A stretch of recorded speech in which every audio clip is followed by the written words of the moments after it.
É, eu acredito, eu entrei no Iorubá, na verdade, em 18.2 e junto comigo teve uma renovação, nós encontramos a Priscila, entrou o Alexandre, o Igor, a Júlia, é, e, e eu acho que foi um encontro mesmo para esse conceito de Egbé.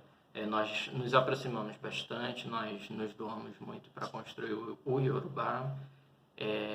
E eu tenho aprendido, eu entrei na verdade para aprender por conta da religião, mas aí cada um é ligado a uma coisa, um é de ciências sociais, outra de história, de filosofia, e na verdade montando esse projeto junto com o ONAM, cada um dá um ponto de vista e cada um tem uma situação diferente, cada um vê no Iorubá uma coisa diferente que a gente leva para a vida.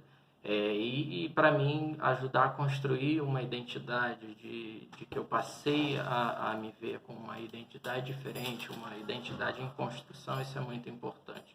E a cada ano, fortalecendo agora com a inclusão do Vinícius na nossa equipe, no nosso Egbé, na equipe de monitoria, isso tem fortalecido cada vez mais e a gente trabalhando cada vez mais para fazer dar certo. Então, eu acho que o Iorubá é isso. O ONA, a aula dele, pelo menos para mim e para algumas pessoas que eu já conversei, ela é muito mais do que só uma aula, ela leva muitas coisas para a vida e isso é importante, que nos toca.